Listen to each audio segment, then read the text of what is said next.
ऐसे घटिया कानून को आपके ऊपर थोप दिया गया।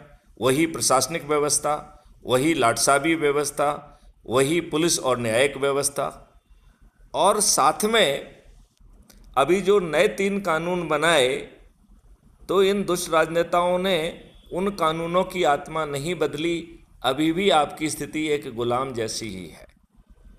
देखिए, आप सब लोग रोज़ जो है ग्राउंड की परिस्थितियों को झेल रहे हैं। एज ए डीजी मुझे सुनने को तो मिलता है, लेकिन उसे शायद महसूस करने का अवसर हमको नहीं मिलता है। लेकिन आप लोग इसे रोज़ महसूस कर रहे हैं कि आपका सिर फटा हुआ है। आप पुलिस में पहुंच रहे हैं, पुलिस आपको गाली दे रही है, अपमानित कर रही है, बिना आपकी बात सुने आपको भगा दे रही है। वहीं पर धनबलियों के पैसे के प्रभाव में आपके विरुद्ध झूठे बड़ा चढ़ाकर मुकदमे कायम हो रहे हैं, राजनेताओं के प्रभाव में दर्ज हो रहे हैं। और पुलिस जो है एफआईआर को तायद करते हुए अपने मन से काल्पनिक बयान लिख के आपको गिरफ्तार जेल में जो है ना ठूस दे रही है। आप लोग बताइए, क्या ये आप लोगों का प्रतिदिन का अनुभव नहीं है? मैं आप लोगों से सुनना चाहता हूँ, आप में से कोई भी अपने माइक को ऑन करके अपनी बात कहे, फिर से माइक को ऑफ करें। नहीं श्रीमान, आप बिल्कुल सही कह रहे हैं। मैं आपकी बातों से 100% सहमत हूँ। अभी मैं कुछ आन थोड़ा सा देना चाहूंगा जी कि मेरे एक मित्र का झपट्टा मार के द्वारा मोबाइल छीना गया। जी। मोबाइल का संपूर्ण कागजात है। हम लोग बड़ा गांव थाने पर, वाराणसी जिले के बड़ा गांव थाने पर एफआईआर लिखवाने गए और आज लगभग 1 महीना होने को है। लेकिन आदरणीय एसओ महोदय रोज बोल रहे हैं कि मैं सीसीटीवी फुटेज देख करके एफआईआर करूंगा, ये करूंगा। मतलब कार्यवाही के नाम पर केवल 0 हम लोग देने जा रहे हैं और दिल्ली लौट के आ रहे हैं, जबकि ये इनकी विधिक जिम्मेवारी है। और यूपी का ही एक केस, यदि आपने नाम सुना हो, बहुत फेमस है, लेकिन कई बार आम आदमी को नहीं मालूम पड़ पाता है। एक यूपी का केस है जिसका नाम है ललिता कुमारी वर्सेस स्टेट ऑफ यूपी। इस केस में सुप्रीम कोर्ट ने 6 सिक्वल जजमेंट दिए हैं, 6। और उसका सम टोटल यही है कि पुलिस के पास कोई प्लेजर डॉक्ट्राइन नहीं है। यदि रिपोर्ट से संज्ञेय अपराध बनता है तो उसे एफआईआर दर्ज करना होगी। अब आप बताइए, आपका मोबाइल छुड़ाया गया है, ये चोरी नहीं है। ये यदि 5 से कम है तो लूट है, और 5 से ज़्यादा है तो डकैती है। तो लूट हो या डकैती हो, दोनों ही सीरियस ऑफेंस हैं। अब आप इसकी शिकायत सीनियर ऑफिसर को कहेंगे, वो भी ढुलढुल रहेंगे, क्योंकि हर कोई आंकड़ों में फंसा हुआ है। जबकि मोबाइल फ़ोन को ढूंढना बच्चों का खेल है, और उसके आधार पर हम अपराधी तक पहुंचकर उसके द्वारा घटित किए गए जितने भी अपराध हैं उनको भी हम लिंक कर सकते हैं। एज ए डीजी रेलवे मैंने एक एक केस में 100 150 केस जो है ना, एक केस को डिटेक्ट करके निकाले हैं। तो ये पुलिस की प्रोफेशनलिज्म है नहीं। लेकिन पुलिस इसलिए प्रोफेशनल नहीं है क्योंकि वो प्रोफेशनल होकर आपकी सेवा के लिए बनी नहीं है। वो डंडे लगाकर आपसे अवैध वसूली के लिए बनी है, और उसी के सहारे जो है ना वो अपने ऊपर के लोगों को भी भर रही है। और अब ये जो ब्यूरोक्रेट्स हैं, ये राजनेताओं के चरण सेवक बन गए हैं, तो उन सबको जो ना एक ही थैली के चट्टे बट्टे हो गए हैं। मतलब अभी इतनी बुरी स्थिति है कि जो आपका हमारा इंडियन पार्लियामेंट है, वो अपराधियों का जमघट और जमावड़ा बन गया है। 543 सांसदों में से 251 आपराधिक रिकॉर्ड के व्यक्ति हैं, विच मेक्स इट 46%। मतलब हमारी सांसद के हमारे पार्लियामेंट के 46% लोग अपराधी हैं, और इनमें से 170 जघन्य अपराध के अपराधी हैं, हत्या, लूट, डकैती, बलात्कार जैसे। और इनमें से 27 तो ऐसे हैं कि उन्हें कोर्ट ने सज़ा दे दी है, वो अपील की ऑक्सीजन में इन नेताओं के चरण सेवक बनकर जो है पार्लियामेंट पहुंच गए हैं। अब ये बात सोचना बहुत ज़रूरी है, क्या ये राजनेता आपको अच्छा भारत देंगे। मैं आप लोगों से पूछता हूँ, क्या आपको विश्वास है कि ये राजनेता आपको अच्छा भारत देंगे?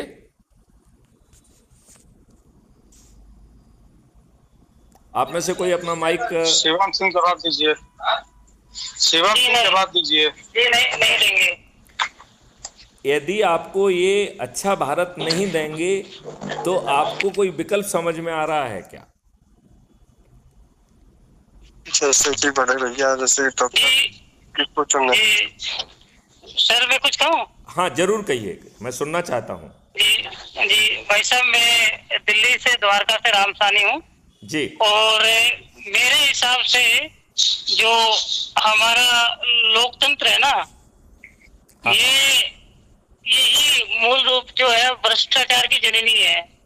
जो हमारा ढांचा है जो तैयार किया हुआ है, जो अंग्रेजों की ही उस पे चल रहा है, ये जब तक पूरा सिस्टम बदला ना जाए और अपना स्वदेशी कोई तंत्र नहीं लाया जाएगा, तब तक मुझे नहीं लगता किसी प्रकार की समस्या का हल होगा।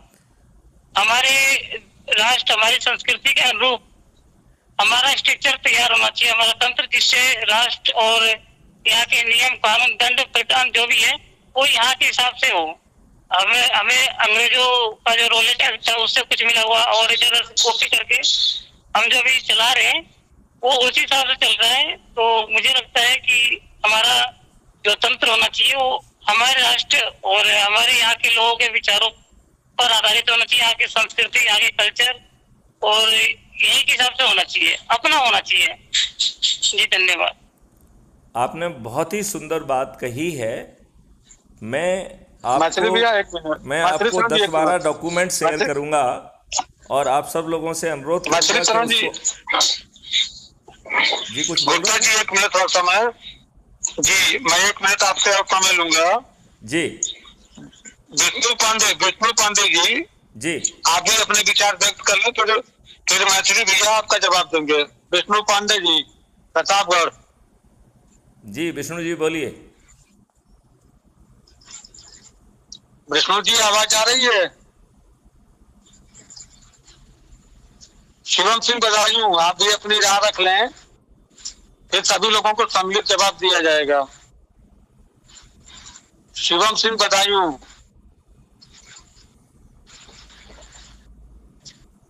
शिवम भाई आवाज आ रही है?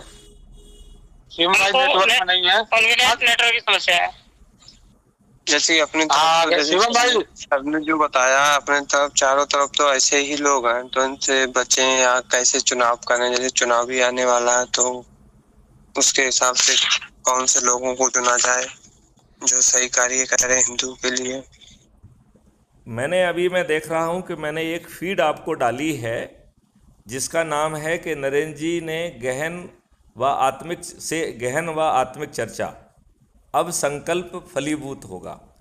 मैं आपसे अनुरोध करता हूं कि इस चर्चा को बहुत ध्यान से सुने। इसमें विस्तार से समझाया गया है कि आपको एक अद्भुत भारत, आपका अपना भारत, जिसमें आपका न केवल आपका अपना तंत्र होगा, आपका फिर से ग्राम स्वराज्य भी स्थापित होगा। मतलब इतना अद्भुत होगा वो, आपका ग्राम स्वराज्य भी आपको मिलेगा। आपको जो है 5 मौलिक अधिकार मिलेंगे। तो जो अभी आप परेशान हैं कि रोजगार नहीं है, आपको रोजगार का मौलिक अधिकार मिलेगा और वो आपके पोटेंशियल का रोजगार होगा।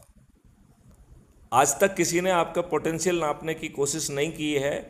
पहली बार भारत के 144 करोड़ लोगों के पोटेंशियल को नापा जाएगा और जहां पर वो आज खड़े हैं उनको पोटेंशियल तक पहुंचाने की यात्रा के लिए पाथवे बनाए जाएंगे और उस पाथवे को सरल माइलस्टोन में बांटा जाएगा। पहले मैं कहता था कि शिक्षा, हुनर और टेक्नोलॉजिकल इनेबलिंग करके हम 6 महीने का सतत अभ्यास करके उनको सर्टिफिकेट ऑफ एक्सीलेंस देंगे, लेकिन अभी हमने उसमें एक एलिमेंट और जोड़ दिया है जिसको हम संस्कार कहते हैं। क्योंकि मैं ये देख रहा हूँ कि ना माँ बाप संस्कार दे रहे हैं, ना समाज संस्कार दे रहा है। तो हमने एक संस्कार विहीन बच्चों की फौज खड़ी कर दी है, जो कि पूरी तरह से दिग्भ्रमित हैं। उन्हें समझ में ही नहीं आ रहा है कि उन्हें क्या करना चाहिए। तो जब आपको संस्कार, शिक्षा, हुनर और टेक्नोलॉजिकल इनेबलिंग देकर 6 महीने का सतत अभ्यास कराकर फिर आप बाज़ार में वो सर्टिफिकेट ऑफ एक्सीलेंस लेके नहीं घूमना है आपको। आपके माइलस्टोन के लिए राष्ट्रीय संपदा निर्माण में पहले से ही ओहदे निर्धारित हैं, तो आपको उस जगह पर भेज दिया जाएगा। और जैसे ही आप काम करेंगे तो हर काम करने का रेवेन्यू स्ट्रीम आपको मिलेगा। अब इसमें देखो बहुत अच्छी बात समझने की है कि ये सब सुविधा उस व्यक्ति को भी मिलेगी जिसके खीसे में एक पैसा नहीं है, और ना तो भारत सरकार के खजाने से एक पैसा आ रहा है, ना टैक्स पेयर से एक पैसा आ रहा है। तो फिर दूसरा प्रश्न उठता है कि उसके पैसे, जब उसके पास पैसा नहीं है तो भुगतान कहाँ से करेगा वो। तो इसके लिए क्राइम फ्री भारत मिशन ने एक बृहद कॉन्सेप्ट लेके आया है कि हर भारतीय के अकाउंट का एक शैडो अकाउंट भी उसके पीछे रहेगा। जैसे आपकी शैडो होती है, ऐसे ही आपका अकाउंट का एक शैडो अकाउंट होगा, जिसका मैंने नाम दिया है कल्प वृक्ष अकाउंट। इस कल्प वृक्ष अकाउंट से 3 स्रोतों से पैसे आएंगे, और इस कल्प वृक्ष को अकाउंट को स्थायी पैसे की ज़रूरत नहीं है। तो जब आपके 5 मौलिक अधिकारों के लिए जो भी आपको सेवाएं देगा, उसको सबको तत्काल भुगतान मिलेगा, और आपके खाते में नहीं होने पर पीछे से कल्प वृक्ष अकाउंट पे आ जाएगा। जब आप राष्ट्रीय संपदा के निर्माण में ओहदे पर पहुंच के काम करेंगे तो हर काम करने का आपको रेवेन्यू स्ट्रीम फ्लो होगा। तो यदि आपने दिन भर में 10 काम किए तो 10 बार आपको पैसा मिलेगा। और वो पैसा जो है, यदि आपने कल्प वृक्ष अकाउंट से पैसा आया है तो कल्प वृक्ष अकाउंट से बिना मांगे पैसा मिल रहा है। जब आपके पास पैसा आएगा तो आपसे बिना पूछे कल्प वृक्ष अकाउंट का पैसा पट जाएगा। तो आप ये देखिए, आपको रोजगार का मौलिक अधिकार, और वो भी आपके पोटेंशियल की यात्रा के साथ, आपको उसी की शिक्षा, दोनों के लिए कोई कॉम्पिटिटिव एग्जामिनेशन नहीं, और सभी 144 करोड़ लोगों को मिल रहा है। फिर आपको भोजन का मौलिक अधिकार मिल रहा है, आपको स्वास्थ्य का मौलिक अधिकार मिल रहा है, और समृद्धि और खुशहाली का मौलिक अधिकार मिल रहा है। अभी जो हम प्रशासनिक व्यवस्था की बात कर रहे हैं, जहाँ चारों तरफ भ्रष्टाचार है, यही प्रशासनिक व्यवस्था को भी इसी तरीके से काम करने का रेवेन्यू स्ट्रीम मिलेगा, और उसके व्यवहार को, उसके कार्यकुशलता को, उसके वेशभूषा को उसी समय आकलन करके एक कोफिशिएंट से मल्टीप्लाई करके उसका भुगतान होगा। तो आज जो हमारे व्यवस्था में बैठे लाट साहब हैं, हम जैसे, जो अपना काम नहीं करते हैं, फाइल को रोककर उसमें भ्रष्टाचार की स्थिति निर्मित करते हैं, ये सभी लोग जो है आपके दरवाजे पर पहुंच के आपके प्रशासनिक कार्य करेंगे, और एक अद्भुत व्यवस्था आपको मिलेगी। अभी अपन थोड़ी पुलिस की बात कर रहे थे कि पुलिस अपनी वैधानिक कार्रवाई करती नहीं है। अब आप ये सोचो, यदि आपको एक ऐप में बटन दबाएंगे और एक वेल ट्रेंड वॉलंटियर आपके घर पहुंचकर आपकी FIR दर्ज करेगा, और आपकी जो दूसरी पीड़ा भी है कि कोई झूठी FIR दर्ज करा रहा है, झूठे कथन दे के फंसा दे रहा है, पुलिस जो है धन के प्रभाव में और नेताओं के प्रभाव में आपके विरुद्ध झूठे मुकदमे कायम कर रही है, और फिर जो है उसी FIR को तायद करते हुए झूठे कथन लिख के आपको जेल में ठूंस दिया जा रहा है। ये सभी जो है वो परजरी के जघन्य अपराध होंगे। इन्हें करने वालों की नौकरी खतरे में होगी, इनको करने वाले के जो वकील हैं उनके प्रैक्टिसिंग लाइसेंस खतरे में होंगे, उन्हें उनके ऊपर हजारों और लाखों रुपए का जो है हर्जाना लगेगा, और यदि उनका आपराधिक कृत्य सिद्ध हो जाता है तो वो जेल में भी सड़ेंगे। ये सब व्यवस्था बदले हुए कानून में होंगी, जिसकी बात अभी हमारे एक ब्रदर कर रहे थे कि साहब हमारा अपना तंत्र होना चाहिए। तो इस तरीके की चीज़ आपको मिलेगी। ऐसे ही आपको जो है एक अद्भुत जैविक संसार मिलेगा। ये हम सब आपको डॉक्यूमेंट भेज रहे हैं, आप लोग उसको पढ़िए और फिर कल चर्चा में हम लोग आपसे और विस्तार में बात करेंगे। मैं चाहूँगा कि जो ये हमारी नरेंद्र जी से बात हो रही है, ये बड़े वयोवृद्ध व्यक्ति हैं बनारस के, इस चर्चा को आप बहुत गहराई से सुने।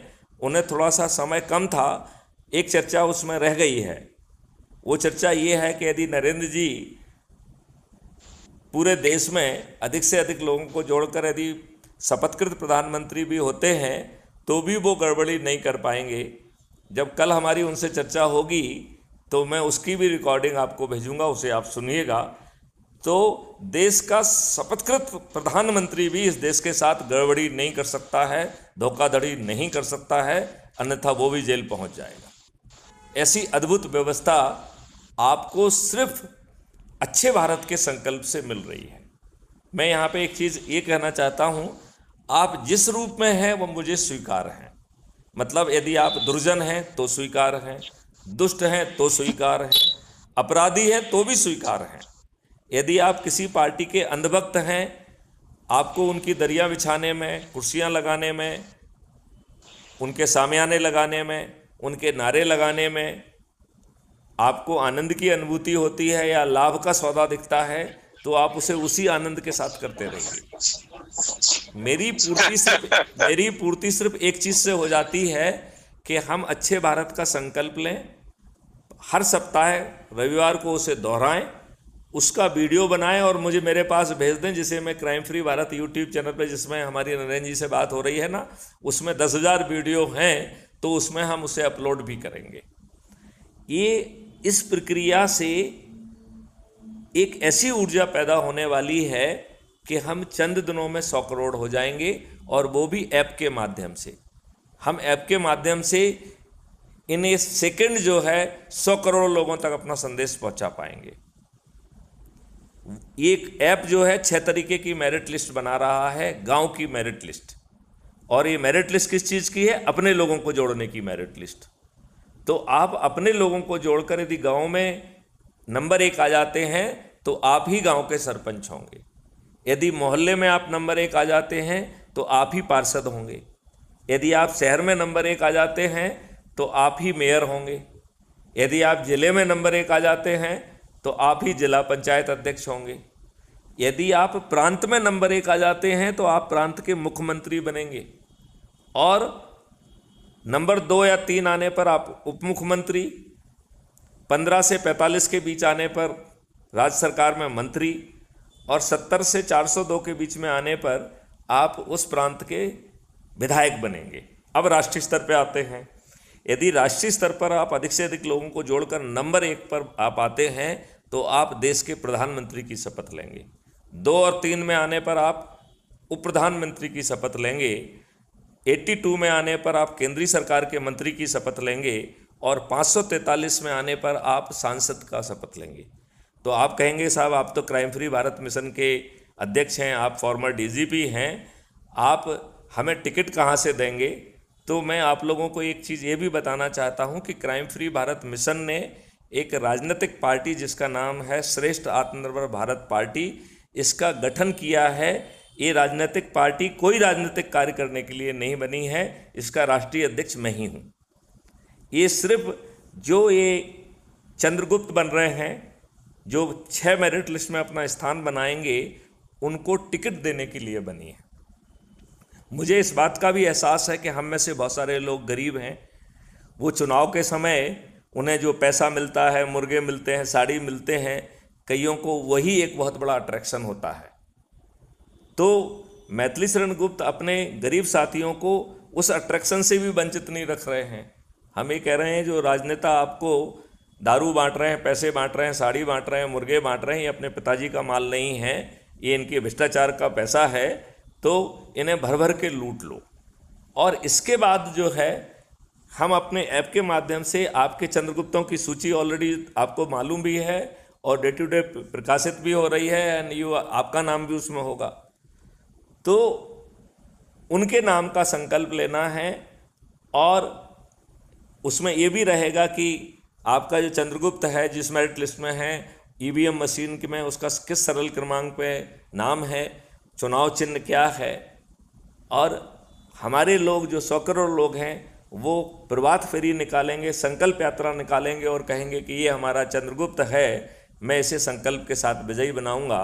तो ये राजनेता करोड़ों रुपए खर्च करेंगे और एक नहीं जीतेगा, हमारे सभी चंद्रगुप्त जीत जाएंगे। तो क्या हम अच्छे भारत का संकल्प ले सकते हैं? क्या उसे हर रविवार दोहरा सकते हैं? मैं आप लोगों से सुनना चाहता हूं। जी बिल्कुल बिल्कुल। तो अब मैं अपनी बात को यहाँ विराम देता हूँ। हमारी ये वार्तालाप भी रिकॉर्ड हो रही है और ये 10 मिनट में क्राइम फ्री भारत पर अपलोड हो जाएगी। जो अभी हमने नरेंद्र जी का वीडियो आपसे शेयर किया है उसमें साथ में 5 लिंक हैं। एक लिंक है जिससे आप कुटुंब ऐप से डाउनलोड करके क्राइम फ्री भारत ऐप के सदस्य बन सकते हैं, जिससे 6 मेरिट लिस्ट में आपका स्थान बन सकता है। दूसरी जो लिंक है वो यूट्यूब चैनल की है, तो उसमें 10,000 से अधिक वीडियो हैं, उन्हें आप सुनकर आपका ज्ञान भी रिफाइन होगा और आपका विश्वास में शक्ति आएगी और आपके संकल्प को ऊर्जा मिलेगी। इसके बाद जो तीसरा है वो व्हाट्सएप का क्राइम फ्री भारत की चैनल है, तो उसको ज्वाइन करने से आप हमारे सभी संदेश आप तक पहुंच पाएंगे। फिर अगली जो उसमें वो है वो टेलीग्राम ऐप की लिंक है, तो मैं चाहूँगा कि आप उसको भी जुड़ें, क्योंकि टेलीग्राम एक सुपीरियर ऐप है। व्हाट्सएप जैसे है ऐसे ही एक टेलीग्राम ऐप है। इसमें 2 लाख तक का ग्रुप बन सकता है। तो मैं चाहूँगा कि आप जो है टेलीग्राम ऐप से जुड़ें और फिर उसमें हमारी वेबसाइट दी गई है लास्ट, तो उसको देखिए जिसमें हमारे प्रेजेंटेशन से लेके हर चीज़ हैं। मुझे विश्वास है कि यदि हम सिर्फ रविवार को अच्छे भारत का संकल्प लेंगे, हम चाहे कैसे ही भी क्यों ना हो, हम 100 करोड़ हो जाएंगे। हमको सत्ता भी मिलेगी और महापरिवर्तित भारत भी मिलेगा।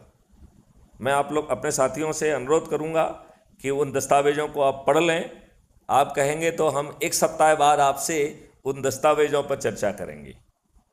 यदि आप लोगों के कोई प्रश्न हो तो मैं अभी जवाब देना चाहूँगा, अन्यथा मैं आपसे विदा लेना चाहूँगा। जी महोदय, बहुत बहुत धन्यवाद जो आपने अपना कीमती समय दिया। लेकिन आपने जो स्वप्न दिखाया है, यह दिवा स्वप्न होगा या सचमुच में सपना साकार होगा? यदि आप और होगा तो कैसे होगा? यदि आप अच्छे भारत का संकल्प ले लेंगे तो स्वप्न सफल होगा। और ये डॉक्यूमेंट में विस्तार से समझाया गया है। वो डॉक्यूमेंट अभी मैं 5-7 मिनट के अंदर आपसे शेयर करने वाला हूँ। और चूंकि मैं किसी विशेष काम से जा रहा हूँ, लिहाजा इस समय मैं आपसे इजाज़त लूँगा। अगले सप्ताह आपसे बात करूँगा। जय हिंद, जय भारत, वंदे मातरम, जय गुरुदेव।